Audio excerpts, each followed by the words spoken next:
ओ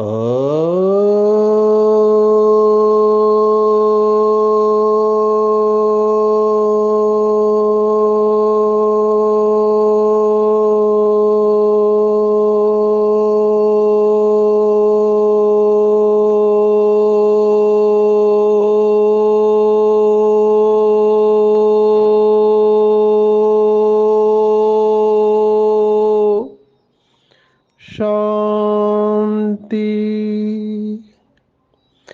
आज 16 जुलाई 2023 भारत में रविवार है।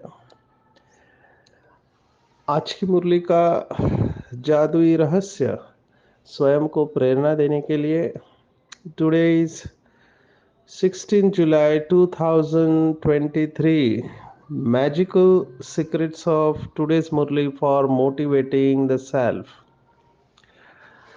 आज हम 2 दिन पहले ही मुरली का रहस्य इसलिए भेज रहे हैं क्योंकि मधुबन में हम हैं और कल का पूरा दिन ट्रैवलिंग में होगा। ट्रेनिंग, सुबह मुरली क्लास, उसके बाद ट्रेनिंग, उसके बाद ट्रैवलिंग, तो रात को लेट पहुंचेंगे पुणे में।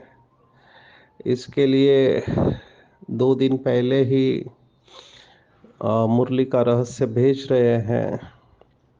आज रविवार है तो बाबा के अव्यक्त महावाक्य है। रिवाइज डेट 7 मार्च 95। लैंडमार्क मुरली हम इसे कह सकते हैं। बाबा ने बहुत गहरे रहस्य बताए हुए हैं।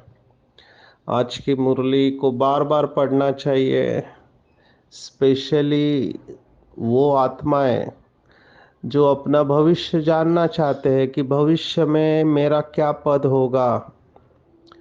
तो बाबा ने आईना दिखाया है। बहुत सुंदर बातें हैं आज की मुरली में। जोड़ियाँ आई हुई है, बहुत सारी जोड़ियाँ, जिससे कि सब्जेक्ट या विषय समझना इजी हो जाता है। तो जो मुरली का टाइटल है ब्राह्मण अर्थात धर्म सत्ता और स्वराज्य सत्ता की अधिकारी आत्मा, तो इसमें ही जोड़ी है एक धर्म सत्ता और स्वराज्य सत्ता, दूसरी है अधिकारी और अधीन।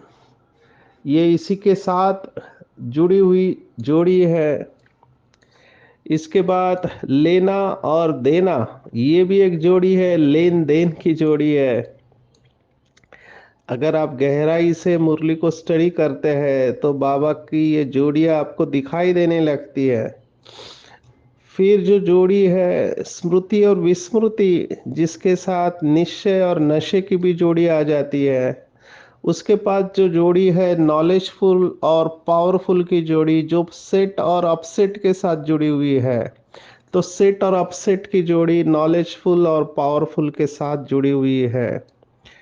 इसके बाद जो जोड़ी आती है, बाबा के शब्दों की कमाल है कि बाबा ने आज गंगा जमुना को याद किया। ये भी जोड़ी है। गंगा जमुना आप समझ गए होंगे, जब ये बात आएंगी तो हम इसको लेंगे। उसके बाद की जोड़ी है डॉट और नॉट। ये बाबा के शब्दों का कमाल है कि इतनी सी कठिन से कठिन बात का सॉल्यूशन बाबा दे देता है। तो डॉट और नॉट की जोड़ी है। भाई और फ्लाई की जोड़ी है, जो पिछले संडे की मुरली में भी आई थी। फिर जोड़ी है कारण और निवारण की जोड़ी, वर्क और शॉप की जोड़ी, वर्कशॉप। बाबा के शब्द अंडरलाइन करने वाले हैं। जो नोट्स लेने वाले अच्छे बच्चे हैं, होशियार बच्चे हैं, वो इस जोड़ियों को निकाल के इसके ऊपर चिंतन करेंगे। जितना समय हमको मिलेगा उसके ऊपर हम इसकी गहराई में जाएंगे। बाबा लगातार दूसरे मुरली में एडजस्टमेंट के ऊपर कह रहा है। तो डॉट और नॉट की जोड़ी है। फिर बाबा ने कहा सेवाधारी और शक्तिधारी, ये भी जोड़ी है। सेवाधारी के साथ शक्तिधारी भी होने चाहिए। लक्ष्य और लक्षण की जोड़ी है। और उसके बाद व्यर्थ और समर्थ की जोड़ी है, और फिर लास्ट जोड़ी है कहकर सिखाना और करके सिखाना। एक एक पॉइंट्स गहराई में जाएंगे तो बहुत टाइम लगेगा। हम इम्पोर्टेंट बातों से शुरुआत करते हैं। मुझे सबसे इम्पोर्टेंट जो आज बात लगी, वो सभी बातें इम्पोर्टेंट है, लेकिन मुझे ऐसे लगता है कि जब समस्या आती है तो बाबा के अच्छे अच्छे बच्चे पेपर में हिल जाते हैं। तो चेक करना चाहिए। कल की मुरली में हमने देखा बाबा हमारे वोकैबुलरी को, माना शब्दकोश को ही बदल रहा है। और ये बाबा का सबसे बड़ा तरीका है। कहा मृत्यु, अभी मृत्यु सबसे बड़ा तनाव का कारण होता है। घर में किसी का मृत्यु हो जाता है तो सबसे ज्यादा स्ट्रेस आता है। दो साइकोलॉजिस्ट है, होम्स एंड राहे नाम के, उनका नाम है। इन्होंने एक स्ट्रेस का स्केल बनाया। उसमें उन्होंने परिस्थितियों की लिस्ट बनाई कि कौन से परिस्थिति में लोगों को ज्यादा तनाव आता है। तो उन्होंने देखा जब नजदीकी व्यक्ति की मृत्यु होती है तो सबसे ज्यादा तनाव आता है। उसको उन्होंने 100 मार्क्स दिए। ऐसे हर परिस्थिति को, कोई जेल में जाता है, किसी का डाइवोर्स होता है, ये सब परिस्थितियां, बीमारी आती है, इसको उन्होंने मार्क्स दिया अलग अलग। और फिर उन्होंने एक स्केल बनाया, माना एक एक ऐसा नापने का तरीका बताया जिससे कि आप देख सकते हैं कि आपको बीमारी आएगी कि नहीं आएगी। तो जिनका स्कोर 350 के ऊपर है उनको बीमारी आती है, 300 के ऊपर। 150 और 300 के बीच में आपको होने के चांसेस कम है, और 150 के नीचे बहुत कम है। तो उनका कहने का भाव ये था कि जब ज्यादा परिस्थितियां मनुष्य के जीवन में आती है तो वो बीमार पड़ने के चांसेस बढ़ जाते हैं। लेकिन उन्होंने और एक इंटरेस्टिंग बात इस रिसर्च से उनको पता चली, होम्स एंड राहे, ये स्केल गूगल पे अवेलेबल है, आप भी अपना स्कोर चेक कर सकते हैं। तो उन्होंने देखा कि कई ऐसे लोग थे जिनका स्कोर 350 और 400 के करीब था, लेकिन उनके जीवन में कोई भी बीमारी नहीं थी, वो बिल्कुल स्वस्थ थे। फिर उन्होंने निष्कर्ष निकाला, कंक्लूजन निकाला कि परिस्थिति आना और बीमारी का कोई कनेक्शन नहीं है। अगर आपके अंदर कोपिंग स्किल्स है, माना वो परिस्थिति को हैंडल करने की शक्ति है, तो परिस्थिति भी आपको कुछ नहीं कर सकते। फिर बाबा ने इसके बारे में बहुत कुछ कहा। आजकल के मैनेजमेंट गुरु जो है, आप सबने उनका नाम सुना होगा, जो पढ़े लिखे लोग हैं, भाई बहने, उनके किताबों को रिफर करते हैं। स्टीवन कोवे करके उनका नाम है। इन्होंने 2 इंटरनेशनल बेस्ट सेलर बुक लिखी जो मैंने पढ़ी, कि 7 habits of highly successful people. माना जो सफलता मूर्त लोग होते हैं उनके अंदर 7 आदतें होती हैं। और दूसरा इनका बुक था फर्स्ट थिंग्स फर्स्ट। ये दोनों बुक इंटरनेशनल बेस्ट सेलर बने। इसमें इन्होंने लिखा है कि 2 सर्कल होते हैं, माना सर्कल होते हैं, एक सर्कल ऑफ कंसर्न और सर्कल ऑफ कंट्रोल। तो इन्होंने कहा जितना आप चिंता करोगे तो चिंता का सर्कल बढ़ता जाएगा, उसका आपके ऊपर प्रभाव आएगा। और दूसरा सर्कल है सर्कल ऑफ कंट्रोल। जितना आप कंट्रोल के सर्कल के ऊपर काम करना चले चालू करोगे तो जो चिंता का सर्कल है वो कम होते जाएगा। अब ये बहुत सुंदर मैनेजमेंट का प्रिंसिपल उन्होंने बताया। बाबा यही बात कितने सालों से कह रहा है कि एक होती है परिस्थिति, एक होती है स्वस्थिति। पहली बात, परिस्थिति आनी ही है। आप कुछ भी करो, परिस्थिति आनी ही है, इसमें किसी को दोष नहीं देना चाहिए, क्योंकि परिस्थिति हमारे कर्मों की रचना है। तो परिस्थिति आनी ही है, आप इसको कुछ नहीं कर सकते। लेकिन आपके हाथ में है स्वस्थिति। अगर आपकी स्वस्थिति अच्छी है तो परिस्थिति कुछ नहीं कर सकती। शॉर्ट में मैं सुना रहा हूँ, नहीं तो इसके विस्तार मैंने अपने बुक में लिखा हुआ है। कि अंग्रेजी में कहावत है कि when difficult situation comes, some people break down and some people break the records। जब जीवन में कठिन परिस्थिति आती है तो कुछ लोग बिखर जाते हैं और कुछ लोग निखर जाते हैं। बाबा ने कल के मुरली में परिस्थिति को एक बहुत सुंदर शब्द दिया। बाबा ने कहा परिस्थिति नहीं है, साइड सीन है, एंजॉय करो। देखो बाबा दृष्टिकोण ही बदल रहा है। मैं मृत्यु की बात कर रहा था, मृत्यु से लोग डर जाते हैं, दुखी हो जाते हैं, और भगवान कह रहा है अम्मा मरे तो हलवा खाओ, बीवी मरे तो भी हलवा खाओ। कहने का भाव है कोई भी मरे तो आप हलवा खाओ, ऐसी अवस्था होनी चाहिए। क्यों? क्योंकि नंबर वन, आध्यात्मिकता के हिसाब से कोई मरता नहीं है, आत्मा अमर है, नंबर वन। नंबर टू, एक दिन सभी को शरीर छोड़ना है। तो हर एक को शरीर छोड़ना है, कभी ना कभी तो छोड़ेगा, कोई जल्दी छोड़ेगा, कोई लेट छोड़ेगा, लेकिन छोड़ेंगे तो सभी। तो आत्मा कभी भी मरती नहीं है। तीसरी बात, हम सब यात्री है, हमारा आने का और जाने का टाइम फिक्स है। तो हमको ये देखना चाहिए कि हमारी यात्रा आनंददायी हो।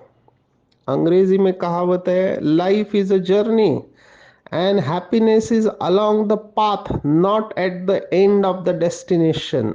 माना जीवन एक यात्रा है और आनंद यात्रा के साथ है, ना कि यात्रा समाप्त होने पर है। तो हर क्षण योगी जो रहता है वो आनंद में रहता है, क्योंकि उसको पता है कि जीवन माना स्मृतियों का संग्रह। मेरे पास जो काउंसलिंग के लिए आते हैं, तो वो अपने जीवन की दुखद बातों को याद करते रहते कि ऐसा हुआ, ऐसा हुआ, ऐसा हुआ, ये नहीं करना चाहिए था, ये नहीं बोलना चाहिए था। तो यात्रा में जो यादें रह जाती है, वो यादें खुशी की होनी चाहिए। अगर समझो हमसे कुछ ऐसा हो भी गया जो नहीं होना चाहिए, तो उससे हमने क्या सीखा, वो बहुत इंपॉर्टेंट है। जैसे मैंने अपने जीवन का एक वाक्य बना लिया है, और वो वाक्य है मैनेजमेंट का ही है कि आई नेवर लूज, इधर आई विन और आई लर्न अ लेसन। कितना पावरफुल वाक्य है कि मैं कभी हारता नहीं, या तो मैं जीतता हूँ या मैं पाठ पढ़ता हूँ। तो जब जीतते हैं तो नेचुरली खुशी रहते हैं, लेकिन जब पाठ पढ़ते हैं, वो भी आप अगर परिस्थिति को पॉजिटिवली लेते हैं तो क्या कहने। आज की मुरली में इसी भाव से शब्द आया है। बाबा के शब्द बहुत सुंदर होते हैं। बाबा ने झूले को याद किया है। अभी झूला क्या करता है, तो झूला कभी ऊपर जाता है, कभी नीचे जाता है, कभी ऊपर जाता है, कभी नीचे जाता है। तो ऊपर जाते हैं तो मजा आता है, नीचे आते हैं तो दुख कैसे हो सकता है। तो ऊपर जाए और नीचे आए, कोई भी परिस्थिति हमको ऊपर लेके जाए या नीचे लेके आए, हमारी स्थिति समान होनी चाहिए। और भगवत गीता इसको बहुत मार्क्स देती है। हमने देखा भगवत गीता के दूसरे अध्याय में उन्होंने तो योग की व्याख्या ही दी है। योगी माना क्या, तो समत्वम योग उच्चते, सिद्धा सिद्धो समभूतवा। माना सिद्धि हो या असद्धि हो, दोनों में जो समान रहता है वही योगी है। तो जब भी ब्राह्मणों के जीवन में परिस्थिति आती है, तो बाबा ने कहा कि ऐसे समझना चाहिए कि झूले में झूल रहे हैं, तो उसमें अवस्था समान रहनी चाहिए। क्योंकि अंग्रेजी में स्टॉक मार्केट की कहावत मैं आपको सुनाता हूँ। अंग्रेजी में कहते हैं what goes up must come down. Stock market अगर आप देखोगे तो कभी तो बहुत अच्छा जाता है, कभी बहुत नीचे आता है। तो नीचे आने वाला ऊपर जाने वाला है, ऊपर आने वाला नीचे आने वाला है, यही खेल है। तो खेल में तो मजा आता है। तो हमको कभी भी परिस्थिति में बाबा का जो शब्द है, अपसेट नहीं होना चाहिए। अपसेट माना डिस्टर्ब नहीं होना चाहिए। तो क्या करना चाहिए, तो अंग्रेजी में कहते हैं whenever you are upset just get up and set yourself. एक है सेट और एक है अपसेट। जो सेट होते हैं वो अपसेट नहीं होते। तो अपसेट होना माना आप परिस्थिति में जो कल्याण है उसको देख नहीं पा रहे हो। एक तो खेल समझना चाहिए, जीवन एक खेल है। तो अपसेट नहीं होना चाहिए, खेल का आनंद लेना चाहिए। तो बाबा ने आज यही बात याद दिलाई बच्चों को कि बच्चे खेल समझते हो तो अपसेट होने के बजाय मनोरंजन समझते हो। अगर अपसेट होते हैं तो समझने का नॉलेजफुल नहीं है। और बाबा ने स्पष्ट कहा कि अपसेट करने की बातें आएगी जरूर, और खास करके उनके सामने आएगी जिन्होंने प्रॉमिस किया है बाबा के पास कि हम कभी अपसेट नहीं होंगे। तो बाबा ने बहुत अच्छी बात आज कही, क्यों? क्योंकि माया भी मुरली सुनती है। अभी इसको बहुत अच्छी तरह समझना है। माया मुरली सुनती है माना क्या? ये हमारा ही सबकॉन्शियस माइंड होता है जो ये सब सुन रहा होता है। तो हमारे पास नॉलेज है कि इस तरह से हम विजय प्राप्त कर सकते हैं, लेकिन अगर हमने अपने आप को हल्का छोड़ा, हल्का छोड़ा, आप समझ रहे हैं भाव को? हल्का छोड़ा माना बाबा की बातों को लाइटली लिया। उस समय हमारी भाषा ऐसे हो जाते, इतना तो चलता है, सब लोग करते हैं, मैंने किया तो क्या हुआ, ये हुआ, अपने हल्का छोड़ा। तो जैसे ही हल्का छोड़ा, या जिसको कहते हैं कमजोरी का छोटा भी दरवाजा छोड़ा। आपको मैं कितने अनुभव सुना, मैं गार्डन में रहता हूँ। अभी म्यूनिसिपल कॉरपोरेशन का गार्डन है, वहाँ पे क्या बताए, बहुत मच्छर होते हैं, रोज थोड़ा थोड़ा खून चूसते रहते हैं। मैं उनके साथ कॉन्ट्रैक्ट कर दिया है, मैंने कहा आपको काटना है काटो, लेकिन दो कंडीशन, एक बीमारी के प्लाज्मोडिया मुझे नहीं देना है, वायरस नहीं देना है, दूसरा काटने के बाद मुझे खुजली या स्वेलिंग नहीं आना चाहिए। तो मैं बहुत कोशिश करता हूँ कि मच्छर नहीं आए, लेकिन ड्रामा प्लान अनुसार ऐसा स्थान मिला हुआ है। ड्रामा को ही मैं क्रेडिट दूंगा कि बाजू में टॉयलेट है, चारों तरफ टॉयलेट है, बीच में हूँ। जैसे ही मैं दरवाजा खोलता हूँ, तुरंत बंद करने तक 5-10 मच्छर तो घुस ही जाते हैं अंदर। अगर गलती से भी थोड़ा दरवाजा खुला रह गया तो मच्छर घुस जाते हैं और वही मच्छर काटते हैं फिर। तो छोटा भी अगर हमने कमजोरी का दरवाजा खुला रखा तो माया एंट्री कर देगी, क्योंकि माया को पता है कि यहां से ही मैं घुस सकती हूँ।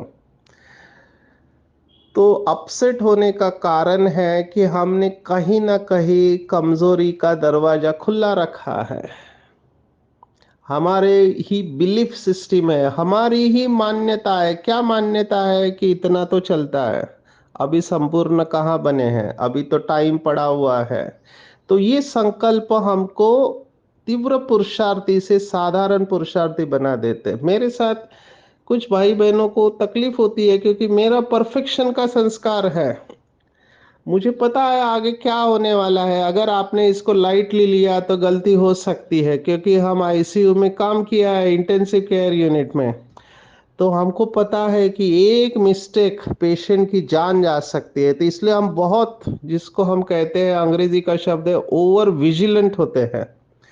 क्योंकि कई लोग ना बहुत लाइटली लेते हैं, नर्सेस है या जूनियर डॉक्टर्स है, उनके पास अनुभव की कमी होती है, वो सोचते हैं इससे क्या होता है, लेकिन वहीं पे गड़बड़ हो जाती है। हमको पता है ये लोग गलती कहाँ करने वाले हैं। कल की बात मैं आपको सुना सकता, मैं रोज ये एक्सपीरियंस करता हूँ। कल अभी हमारे इधर पानी लीकेज हो रहा है तो पतरे बदल रहे थे। अभी पहले तो बारिश में काम नहीं होता है, लेकिन बहनों ने छुट्टी दिया तो हम कुछ बोल नहीं सकते बहनों के आगे, तो हम चुप हो गए। अभी जाते समय, क्योंकि मुझे जाना था प्रोग्राम के लिए, तो मैंने काम करने वालों को कहा कि ये आपने जो खुला रखा है ऊपर, उधर आप कपड़ा डालो। अभी उन्होंने हाँ हाँ किया, लेकिन किया नहीं काम। सुबह देखो तो उसी जगह से पानी अंदर आना चालू हो गया। तो हमको पता है कि लोग यहाँ पे गलती करने वाले हैं, हम उनको पहले से ही बता भी देते हैं, लेकिन लोग सुनते नहीं है, अपना दिमाग चलाते हैं। अभी कितने बार मैंने भाई बहनों को कहा जो मुझे लेने को आते हैं, खास करके ड्राइवर, मैंने कहा पहली तो बात, आप गाड़ी चलाते हो फोन नहीं उठाओगे। दूसरा, अगर उठाना पड़ा इमरजेंसी में तो आपके पास हैंड्स फ्री होना चाहिए। अभी एक हाथ से गाड़ी भी चला रहे हैं, दूसरे हाथ से फोन पे बात भी कर रहे हैं, आपका ध्यान बटने के चांसेस है, एक्सीडेंट हो सकता है, लेकिन सुनते नहीं है। अभी क्या करें, हम तो उस समय बाबा की याद में बैठ जाते हैं। लेकिन हमको पता है कि यहाँ पे गलती होने वाली है, तो अनुभव के आधार पर हमको पता चलता है कि लोग कहाँ कहाँ पे गलती करते हैं। ऐसे ही जितने हम माया के नॉलेजफुल बनते जाएंगे, हमारा परफेक्शन बढ़ता जाएगा कि ये है गलती, यहाँ पे आप अलबेले हो रहे हैं, आप लेजी हो रहे हैं, माया अभी प्रवेश कर चुकी है और माया आपके अंदर व्यर्थ संकल्प ला रही है कि थोड़ा तो आराम करना चाहिए। जहां पे आपको थॉट आया कि थोड़ा आराम करना चाहिए, वहां समझ लो कि आपके अंदर आप उस समय बेहोशी के जीवन में चले जाओगे। तो बेहोशी में माया एंट्री कर देती है। जो बाबा ने कल का स्वप्न विकारी आते हैं, क्यों? क्योंकि स्वप्न में आत्मा जो जागृत होनी चाहिए वो जागृत नहीं रहती है, क्योंकि जागृति का स्तर बढ़ाया हुआ नहीं है। इसलिए स्पिरिचुअलिटी या आध्यात्मिकता, सफेद ड्रेस पहनना, बैच लगाना, ये बहुत इजी है, लेकिन अपने को स्वयं को निरंतर जागृत अवस्था में रखना, जिसको कहा गया है कि ज्योति जलती हुई रहे, ये योगियों का लक्षण होता है। अगर आप जागृत अवस्था में दिन भर में है तो स्वप्नों में भी आप जागृत होंगे। माना अगर आपका मन कुछ मिसचिफ कर रहा है, गलती कर रहा है, तो तुरंत आप उसको उधर भी पकड़ लेंगे, क्योंकि दिन भर में आपने अटेंशन रखा हुआ है। तो बाबा ने आज कहा माया भी मुरली सुन रही है, तो उसको खेल समझना चाहिए, घबराना नहीं चाहिए। एक दो बार बाबा ने कहा माया ने अगर देख लिया कि अपसेट होने वाले नहीं है, तो माया खुद अपसेट हो जाएगी और आपको नहीं करेगी। लेन देन जरूर करना है। अभी बाबा रिलेशनशिप्स मैनेजमेंट के ऊपर, कॉन्फ्लिक्ट रेजोल्यूशन, संघर्ष को कैसे कम करना चाहिए उसके ऊपर बता रहे हैं। अब ये बहुत डीप बात है, उन भाई बहनों को बहुत ध्यान से सुनना चाहिए जो संगठन में चलते हैं, क्योंकि यहाँ पर लोग डिस्टर्ब हो जाते हैं। तो बाबा ने कहा लेन देन की बात के रीति से करो, अपसेट रूप से नहीं करो। कोई भी बात होती है, मुझे अपसेट नहीं होना है, तुरंत फुल स्टॉप लगा देना चाहिए। अभी होता क्या है, मीटिंग हो रही है समझो, तो सभी लोग अपना अपना विचार दे रहे हैं। अभी मुझे लगता है मेरा विचार सबसे इम्पोर्टेंट है, लेकिन मेरा विचार कोई मानता ही नहीं है। तो जैसे मुझे लगता है कि मेरे विचार को रिगार्ड देना चाहिए, वैसे औरों को भी लगता है कि उनके विचार को रिगार्ड देना चाहिए। बाबा ने इसके लिए बैलेंस सुनाया है, और ये बैलेंस ही हमको श्री कृष्ण जैसे बनाएगा। अगर आप श्री कृष्ण की पर्सनालिटी देखो, तो श्री कृष्ण को एक तरफ बच्चा दिखाया है, बाल गोपाल कहते हैं, और दूसरी तरफ महाभारत के युद्ध में वो अर्जुन को एडवाइस दे रहा है। तो एक तरफ बच्चा बालिक है और एक तरफ मालिक है। ये श्री कृष्ण की पर्सनालिटी हमको धारण करनी पड़ेगी। तो बाबा ने बहुत बार मुरलियों में कहा है, जब आपको कोई राय पूछे तो राय बहादुर बन के राय देना, माना मालिक बन के राय देना। लेकिन गलती क्या होती है कि राय देने के बाद लोग अपने राय के साथ अटैच हो जाते हैं और कहते हैं देखो मैंने तो बताया था लेकिन इन्होंने किया नहीं। अभी फिर डिस्टर्ब नहीं होना है। Ego is subtle attachment to the idea और इमेज अबाउट द सेल्फ। अहंकार माना क्या है, मैं अपने विचारों के साथ अटैच हो जाता हूं और मुझे लगता है मैं ही ठीक हूं। लेकिन संगठन में बाबा ने कहा बालक और मालिकपन का बैलेंस चाहिए। मालिक बन के आप राय दो, और फिर जब फाइनल हो जाए तब आप बालिक बन जाना। ड्रामा में अगर उस बात को होना है तो उसको कोई रोक नहीं सकता। ये मेरा स्लोगन है कि ड्रामा में अगर किसी बात को होना है तो उसको कोई रोक नहीं सकता। अगर ड्रामा में किसी बात को होना नहीं है तो उसको कोई कर नहीं सकता है। बहुत सारे अनुभव है इसके ऊपर, क्योंकि फील्ड में रहते हैं। फील्ड में सेवा के क्षेत्र में जब हम रहते हैं तो बहुत सारी बातें हमारी आंखों के सामने आती है। अनुभव हर एक का जीवन का अलग अलग है। तो अनुभव हमको कहता है कि ऐसा होना चाहिए, हम मालिक बन के राय देते हैं, लेकिन जो फाइनल करने वाले हैं वो उसको मानते नहीं है। अभी फिर हम उसको छोड़ देते हैं, बाबा को बता के छोड़ देते हैं। बाद में उनको पश्चाताप होता है कि सचिन भाई का सुनना चाहिए था लेकिन नहीं सुना। फिर हम कहते कोई बात नहीं, ड्रामा फुल स्टॉप लगा देना चाहिए, डिटैच हो जाना चाहिए। फिर उस समय ये भी नहीं कहना चाहिए देखो मैंने बोला था आपने सुना नहीं, अभी भोगो अपने कर्म का फल, ये भी गलत है। क्योंकि हर एक की बुद्धि नंबरवार होती है। तो मैंने ये सीखा है over the period of years, drama बहुत पावरफुल है। हमको ड्रामा को समझना है यथार्थ रूप में। मैं बहुत बार अपनी बात को बहुत फॉर्मली रखता हूँ मीटिंग में, लेकिन जरूरी नहीं कि लोग उसको स्वीकार करें। लेकिन मैं बोल के फिर डिटैच हो जाता हूँ। सिर्फ बोलते समय बहुत रॉयली और रिस्पेक्टफुली बोलना चाहिए। सामने वालों को हमारे वाइब्रेशन बहुत पॉजिटिव होना चाहिए, जिसको हम अंग्रेजी में कहते हैं सजेस्ट करना चाहिए, फोर्स नहीं करना चाहिए। और यही निशानी मेरे को लगता है बाबा ने जो कहा है राज्य अधिकारी, तो बाबा ने याद दिलाया कि सतयुग में क्या होगा। सतयुग में राजा के हाथ में दोनों सत्ता होगी, धर्म सत्ता और राज्य सत्ता। लेकिन द्वापर में ये सत्ताएं अलग हो जाती है। राज्य करने वाले राजा अलग और धर्म अलग। फिर धर्म पिताओं को धर्म के लिए ऊपर से आना पड़ता है। तो हमारे पास ये दोनों पावर होनी चाहिए। धर्म सत्ता की बाबा ने डेफिनेशन दी है, सत्यता और पवित्रता के धारणा स्वरूप। और स्वराज्य अधिकारी अर्थात सर्व कर्मेंद्रियों को अपने अधिकार से ऑर्डर में चलाना। वो कभी भी किसी को दोष नहीं देंगे। मेरे बहुत सारे एफर्मेशन है, माना रोज मैं अपने आप को याद दिलाता हूँ। उसमें का एक मेरा वाक्य है कि I take full responsibility of my thought words and emotion. मैं अपने विचार भावनाएं और कर्मों की पूरी जिम्मेवारी लेता हूँ। जब मैं जिम्मेवारी लेता हूँ तो मैं किसी को दोष नहीं दे सकता, क्योंकि मैंने उनको जन्म दिया हुआ है। यूजुअली लोग क्या करते हैं कि दूसरों को दोष देते हैं। अभी हमारे पास एक व्यक्ति है, उन्होंने निमित्त आत्माओं को कहा कि तुम्हारे वजह से मेरे को डायबिटीज हो गया। अभी मेरे को बहुत हंसने को आया अंदर से, लेकिन मैं चुप रहा। तो उस आत्मा का ये नेचर है, कई आत्माओं का होता है, वो समझते हैं कि हम दूसरों के वजह से दुखी है। Fundamental of stress management is you are responsible. जब आप दूसरों को दोष देते हैं आप विक्टिम बन जाते हैं। इसको विक्टिम कॉन्शियसनेस कहते हैं। दूसरा क्या सोचता है, बोलता है और करता है, इसके ऊपर मेरा कोई कंट्रोल नहीं है। मैं क्या सोचता हूँ, बोलता हूँ, करता हूँ, इसके ऊपर मेरा संपूर्ण नियंत्रण है। इसलिए सफलता मूर्त बनना है तो बाबा का स्लोगन हमेशा याद रखेंगे, न कभी व्यर्थ देखेंगे, न सुनेंगे, न बोलेंगे और न करेंगे। सदा समर्थ देखेंगे, समर्थ सुनेंगे, समर्थ बोलेंगे और समर्थ करेंगे। व्यर्थ का नाम निशान समाप्ति माना तपस्या।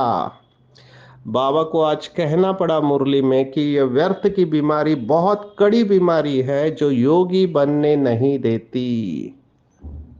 अंडरलाइन करना, जो भी भाई बहने योग की स्टेज को शक्तिशाली बनाना चाहते हैं वो व्यर्थ से अपने आप को बचाए, क्योंकि व्यर्थ है विस्तार। क्योंकि विस्तार में भटकने वाली बुद्धि सार में नहीं आ सकती। योग माना सार स्वरूप। कम बोलो, धीरा बोलो, मीठा बोलो, ये योगी आत्मा के लक्षण हैं। अगर विस्तार में गई बुद्धि तो उसको समेटने में बहुत मुश्किल लगेगा। इसलिए जितना हो सके सार में रहना है, तभी हम सहज योगी, जो कल के मुरली में भी था, सफलता मूर्त बन जाएंगे। और सबसे अच्छा मुझे आज लगा कि हिंदी में कहावत है, वो कहते हैं कि एडवाइस हमेशा दूसरों के लिए होती है, खुद के लिए नहीं होती है। ये दुनिया में भी लोग कहते हैं। इसलिए बाबा ने स्लोगन दिया है कि दूसरों को कहकर सिखाने के बजाय करके सिखाने वाले बनो। इसको बाबा ने कहा है कर्मों द्वारा गुणों का दान करो, वाचा के द्वारा नहीं। क्योंकि लोग पकड़ लेते हैं, अगर आप बोलते कुछ और करते कुछ हो तो लोगों को समझ में आता है ये सिर्फ बोलता रहता है, करता नहीं है। इसलिए लोग देखना चाहते हैं आजकल। तो करके, कर्मों के द्वारा हम लोगों को सिखाए तो उसका ज्यादा इफेक्ट होता है। आज की पूरी मुरली में अगर टेक होम आप मुझे पूछो तो डॉट और नॉट। कोई परिस्थिति आती है तो जो नहीं करना है वो नहीं करना है, और जो करना है वो करना है, तो डॉट और नॉट, फिनिश, फुल स्टॉप। जब इस तरह से फुल स्टॉप की अवस्था में रहेंगे तो सार रूप में रह के तुरंत डिटैच होके बाबा के साथ अटैच हो सकते हैं। तो पूरी मुरली को बार बार पढ़ना है, चेक करना है क्या मेरे अंदर धर्म और राज्य सत्ता दोनों ही है, क्या मैं अपसेट होता हूँ या हमेशा सेट होता हूँ, क्या मैं बालक और मालिकपन का बैलेंस रखता हूँ या मैं अपने विचारों से अटैच होता हूँ, क्या मैं नॉलेजफुल के साथ पावरफुल हूँ। जब परिस्थिति आती है तो क्या मैं परिस्थिति को साइड सीन या मनोरंजन या खेल समझ के चलता हूँ या परिस्थिति मुझे डिस्टर्ब करती है। तो इससे आपको पता चल जाएगा कि हमारा पथ क्या है, हम क्या बनने वाले हैं। दूसरों को कहने के बजाय खुद करके हम लोगों के सामने रोल मॉडल बनेंगे कि जो कर्म मैं करूंगा मुझे देख सभी करेंगे। अच्छा, ओम शांति।